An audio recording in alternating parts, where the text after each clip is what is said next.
This is America's Roundtable from Washington, D.C., an initiative of the U.S.-based think tank International Leaders Summit in partnership with Lancer Broadcasting Corporation and SuperTalk Mississippi Media. Thank you for joining us on America's Roundtable. I'm Joel Anand, your co-host, joined by economist Natasha Srdoc, co-founder of International Leaders Summit and the Jerusalem Leaders Summit. America's Roundtable guests include leading voices from business, government, media, energy, technology, healthcare, and the broad policy arena.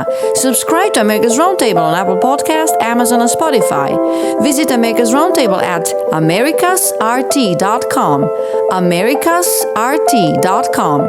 Follow us on Facebook, America's Roundtable, and Twitter at americasrt.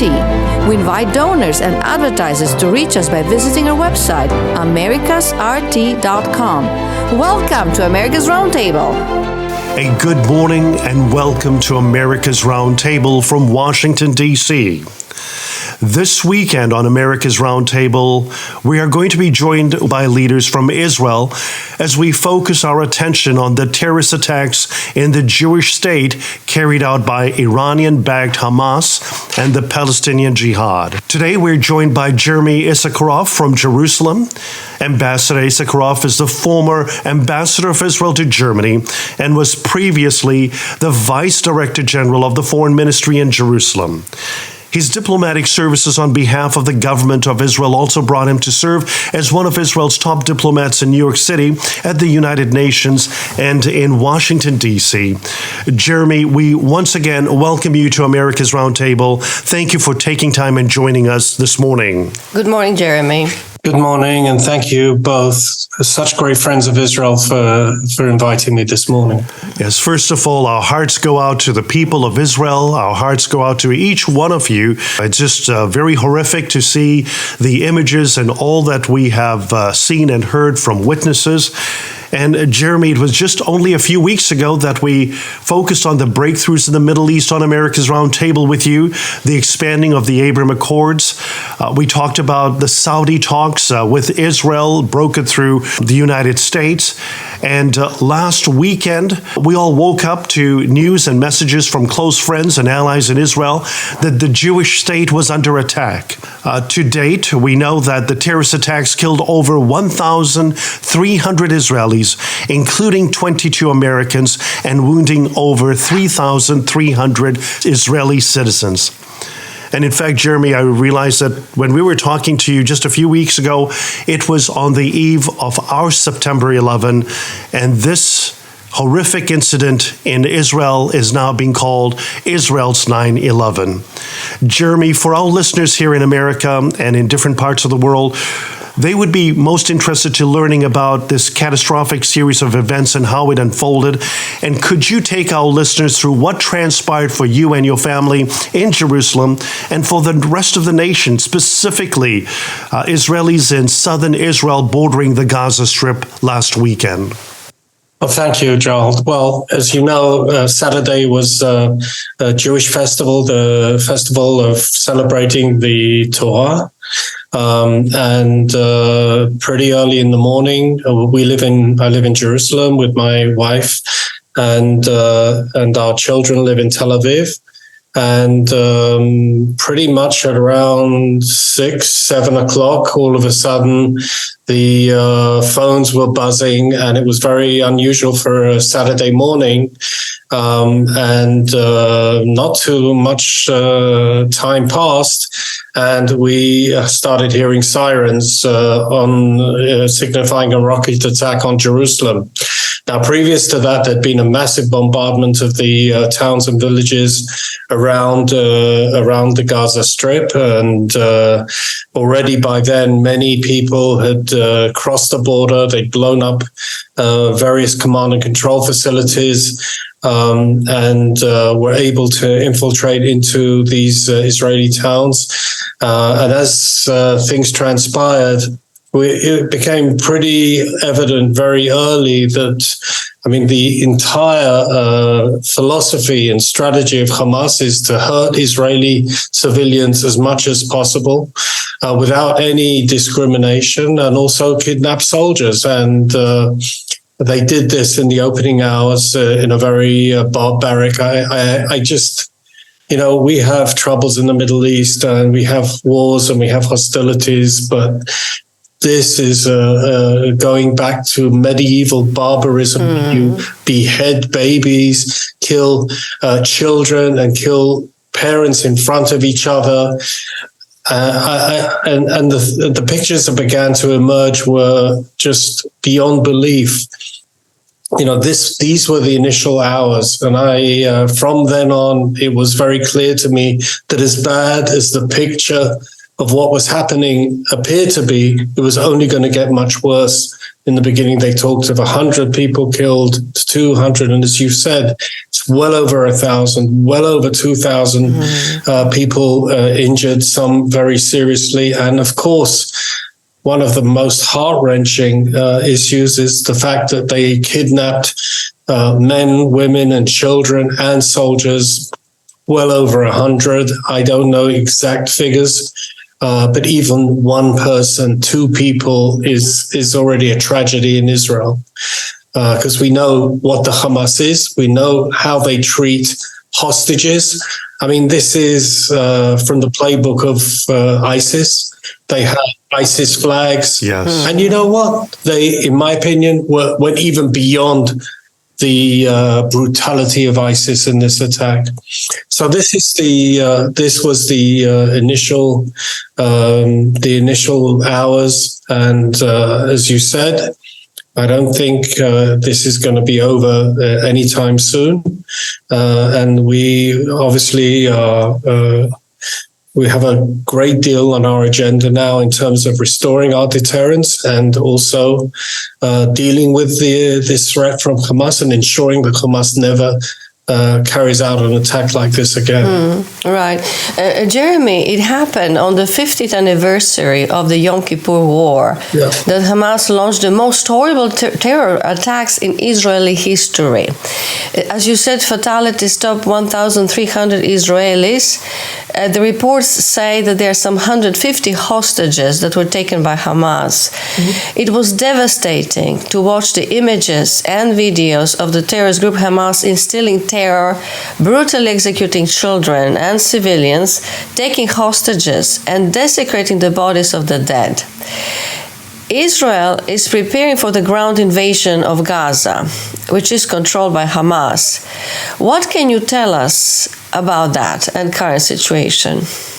Look, I think, as you know, the Israeli Air Force has been, and the ground forces have been very active in the last few days. We have resolutely targeted Hamas installations, Hamas capabilities, Hamas personnel. We've told civilians to clear out of there and to hide. Of course, Hamas has told them to stay where they are because Hamas obviously wants as many casualties as possible from its own people. I mean, they hide behind their own people, their own civilians, and they target our civilians at the same time. This is the pure banality of evil that they demonstrate. So we are targeting Hamas in a very serious manner. I mean, we've supplied with water, with electricity, and these means are being cut off. I mean, we don't delight in taking these steps, but one thing must be understood. Israel cannot tolerate, no country can tolerate this kind of attack, and they have to understand that Israel's deterrence will be very strong and its response will be decisive and even devastating to the Hamas. But I would not go further than that at this point. At this point, we, as I said, have to target Hamas. We have to also consider very strongly and seriously the situation of our hostages. And we also are mindful of the situation in the north and the possibility that Hezbollah, which is another terrorist organization, an extreme fanatical religious organization backed by Iran, that they don't see this as an opportunity to enter the fray and also attack us from the north. There's been tension there. There's been some exchanges, but we have to pursue this. And I'm retired and I'm no longer in government, but if I was, I would definitely suggest we have to be very cold and collected at this point. Now, number one, you guys, you mentioned 9/11. That was a horrific attack. This is the same genre of cynical attack of civilians. And these sort of events are unique in their brutality and the response to them has to be considered very carefully. And we have to also think of how we make this response in our own time and our own opportunity of choosing as well.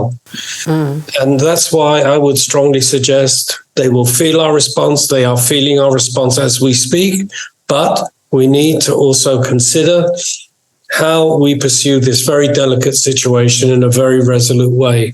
Jeremy, the state of Israel requires every Israeli citizen over the age of 18 to serve in the Israel Defense Forces. That's something that I think a great many of our American friends certainly would be surprised to learn. It's a commitment within Israel to serve in the army, to serve in the defense forces. And Natasha and I recall our time with you, Laura, and your family in 2015, if I'm not mistaken, the summer of 2015, when you kindly and most generously hosted us at your home. And we sat around the table. It was Shabbat, early Shabbat evening dinner. And we met with your children. And I remember one of them mentioning about the experiences that he had in 2014 when the Gaza conflict was in full action at that time. And for a great many of us, in America, there is this tendency to think, well, if you have a military operation, you go in one day, you come out, or you go in there for a period of time. But I think it's important for Americans to understand, especially our elected officials, that it's one thing to stand in support of Israel today. But as this war gets uglier, meaning the reality and the brutality of, the responses of Hamas and the war that will ensue in Gaza, that America needs to be strong in its support for the long haul. Yeah. Because we cannot see this evil resurface again. Yeah. We cannot see Hamas return to Israeli territory to cause havoc. And, certainly we need to respond to this evil. What is your message to our fellow Americans in regard to that? And I know that as Israel's leaders make decisions, as you all made decisions in 2014, you're not just sending an army or military into Gaza, you're sending your sons and daughters. You're determining the fate of your children. That's so different than what happens in many capitals, including Washington, D.C. Yeah, absolutely. And I say, look, as we stood shoulder to shoulder with the United States when 9/11 happened, I really have a strong sense. I think President Biden's speech was exceptional in support of Israel this week. I think the sending of the Gerald Ford strike force is an exceptional show of deterrence. I always remember the phrase that this is, and it's not just 100,000 tons of deterrence, it's also one of the most exceptional war-fighting machines in a class of its own. So I think this is a time where the alliance, the strategic alliance between Israel and America will remain strong. I think you're right. As things go on, things will happen on the ground. And be frank, the pictures won't be easy. But first of all, you have to take into account we still don't have a fully accurate picture of all of what happened on the Israeli side of the border. It will take quite a while to identify bodies, the Hamas, slaughtered and mutilated and desecrated and burnt. This is not a simple fact. And let's not forget that there are well over 20 American citizens who have been taken in this. And so therefore, this is not just an act of friendship and being nice to an ally. America has got very clear interests in this situation. And And I think no one needs to explain to America how long it takes to deal with such evil. And again, after 9/11, it took quite a while to get Osama bin Laden. It wasn't done in a day, but it took painstaking intelligence.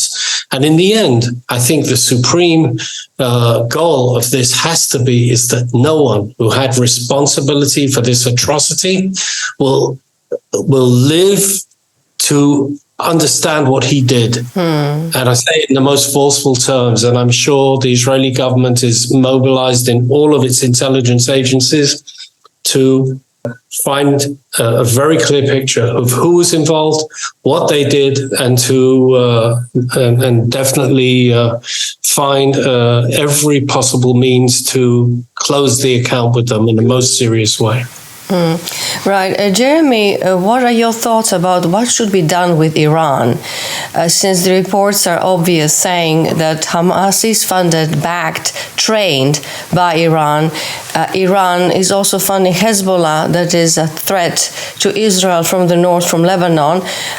Iran is behind Houthis in Yemen. Yeah. And in one of the reports in Wall Street Journal, mentions that Iran threatened that if attacked, they're going to have even their soldiers, Iranian soldiers, come to attack Israel via Syria. So if we know that there would not be Hamas if it wasn't for Iran's backing and financing and training, and the current situation is such that something obviously needs to happen. We need to have a strategy. We need to deal with Iran. So what are your thoughts? Well, my concerns about Iran, I've dealt with Iran since the mid-90s when I was in Washington, and I've been very concerned over the last year that the Iranian nuclear program in and of itself has never been as advanced as it is now.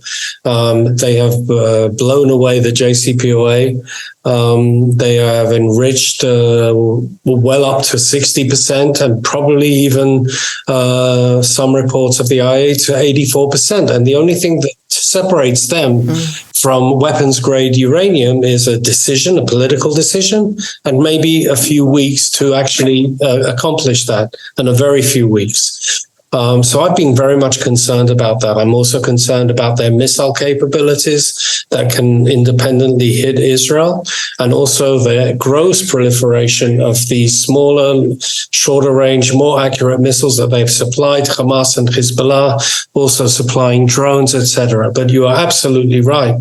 Their degree of destabilizing the Middle East in general, whether it's in Yemen, whether it's in Iraq, whether it's in Lebanon, whether it's in Syria, is immense. And this is another startling and staggering demonstration of Iranian irresponsibility. But, we're also, at the end of the day, we watch Iranian attempts very clearly. We've watched it over the last years in Syria in terms of the supply to Hezbollah. And we're very alert about it. But in the end of the day, we need concerted American, European action. This is not about maybe we should go back to the JCPOA. The logic underlying the JCPOA is no longer valid. Absolutely. And you need a strong, robust international effort to exponentially increase the pressure on Iran and to show them that they too, just as Hamas will pay for what they did, they will pay for what they are doing. And, in the end, no one in the West who lives in democracies want to do these kind of things, but we all need to shore up our deterrence and explain this is what's going to happen when you guys cross the line. And they're crossing the line now, and we cannot afford to ignore it. Yeah.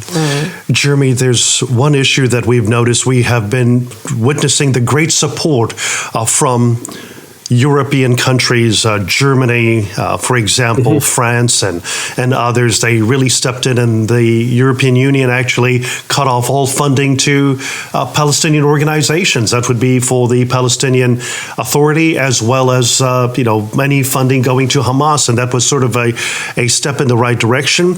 However, here in the United States over the weekend, actually, just after the attacks in Israel, there were protests in New York City, in Washington, D.C., and other cities, not just only here in America, but also in Europe, that were actually cheering for the Palestinians. We were shocked to see, even in the streets of London, individuals dressed up like Hamas and chanting and showing symbols of support that were uniquely for Hamas.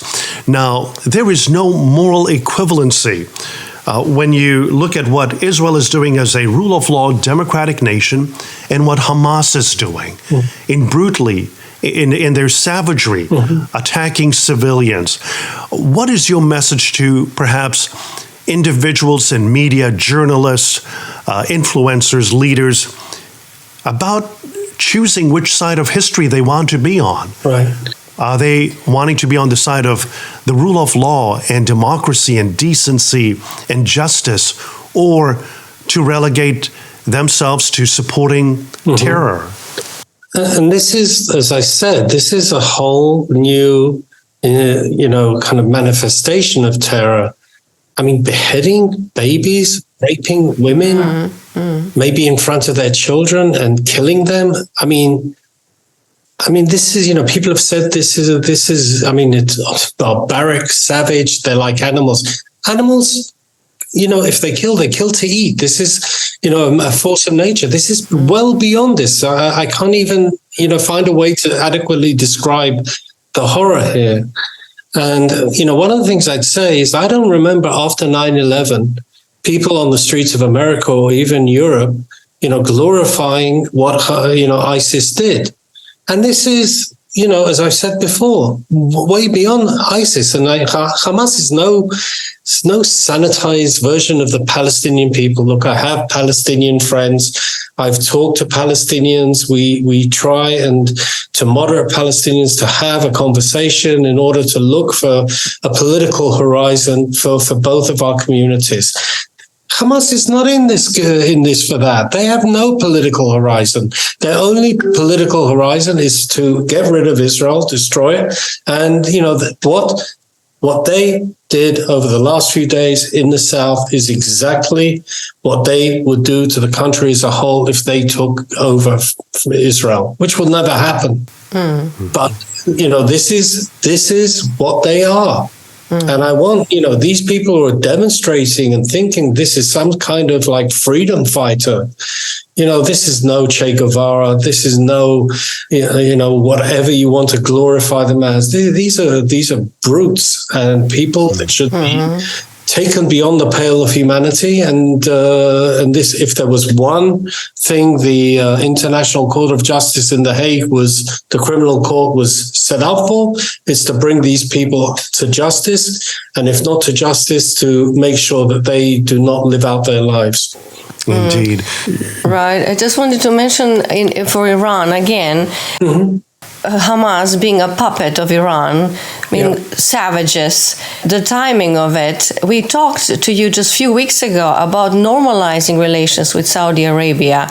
A new dawn again in the region after successful Abraham Accords. The Arab countries are coming together with Israel, and Iran just could not stand that. I agree. Which is so just make life miserable for everyone. And this we have to counter. This is the time to expand the Abraham Accords, to normalize relations with Saudi Arabia. What are the next steps in that direction? Once you get rid of savages, to look to the brighter future for everyone, for Arabs and Jews. Look, you make the most, Natasha, most amazing, the accurate points. We talked about the possibility of broadening the Abraham Accords with Saudi Arabia. And let's be honest, this was before everything happened in the South, already a complicated process. Because there's a dimension here of an agreement needed and various issues between Saudi Arabia and the United States, and also Israel and Saudi Arabia. So it's already from the get-go, it's a very complicated thing. But I totally agree with your assessment that this potential major breakthrough in the Arab-Israeli conflict as a whole is anathema to Iran. It's about people living in peace, people normalizing their lives. It's about people trading and people working together and not wasting their time killing each other and hating each other. And this is the total, anathema to the Iranian regime. And the only way the Iranian regime can continue and persist and nurture itself is through the suffering of others, undermining any form of normalcy in all of the countries I already mentioned, and bringing terror to these places. I mean, they've ruined Lebanon as a country, as an independent sovereign state. Syria is a failed state in and of itself. Iraq is struggling. Yemen, I just don't even know how to define the situation there. And that's why I say that, this is one of the reasons why I think Israel and America have a very strong, and realize that we have a very strong interest. Number one, Israel needs to be strong. Our deterrence needs to be shored up. Number two, America is not just doing this for out of simple friendship. They also have very significant interests. I mean, as I said, well over 20 citizens involved in this horrific attack that have been targeted in this horrific attack. And also America has to send a very strong message to the wider region, to Hezbollah and to Iran. Don't, as President Biden said, don't mess with us. And I think they would do very well to consider this message very strongly, because I can assure you that, if we need to mess with them, we'll mess with them, and we'll mess with them in a very serious way. So I think that, these elements of coordination between Israel and America are absolutely their strategic interests of the first order. And in addition to that, I'd say that the need to do everything we can for moderate Arab countries in the region and Israel to consolidate the Abraham Accords, to consolidate the process of normalization is a key strategic challenge, no less important than the others I've mentioned. This is the fight. We have to fight for the heart and soul of this region. And this is a time for big decisions and very, very resolute action. Jeremy, we truly thank you for taking time out of your busy schedule and joining us here on America's Roundtable and engaging with our listeners. That moral clarity that you've presented is so important for us to know that we're in this together, America, Israel, and Arab countries that also share in that hope that one day there will be peace in the region, that there will be prosperity, and that evil will truly be eradicated. And I just wanted to share with our listeners that Jeremy Issacharoff joins us from Jerusalem. Ambassador Issacharoff is the former ambassador of Israel to Germany and was previously the Vice Director General of the Foreign Ministry in Jerusalem. And his diplomatic services on behalf of the government of Israel brought him to serve as one of Israel's top diplomats in New York City, at the United Nations, and in Washington, D.C. Thank you, Ambassador Issacharoff, for joining us on America's Roundtable. And we certainly stand with Israel. We stand with you all, not just only now, for the long haul as well. Thank you so much, Jeremy. We stand with Israel. Thank you, Joel, Natasha. I really appreciate your friendship. This is America's Roundtable from Washington, D.C., an initiative of the U.S.-based think tank International Leaders Summit in partnership with Lancer Broadcasting Corporation and SuperTalk Mississippi Media. Thank you for joining us on America's Roundtable. I'm Joel Ansami, your co-host, joined by economist Natasha Srdoc, co-founder of International Leaders Summit and the Jerusalem Leaders Summit. America's Roundtable guests include leading voices from business, government, media, energy, technology, healthcare, and the broad policy arena. Subscribe to America's Roundtable on Apple Podcasts, Amazon, and Spotify. Visit America's Roundtable at americasrt.com. americasrt.com. Follow us on Facebook, America's Roundtable, and Twitter at americasrt. We invite donors and advertisers to reach us by visiting our website, americasrt.com.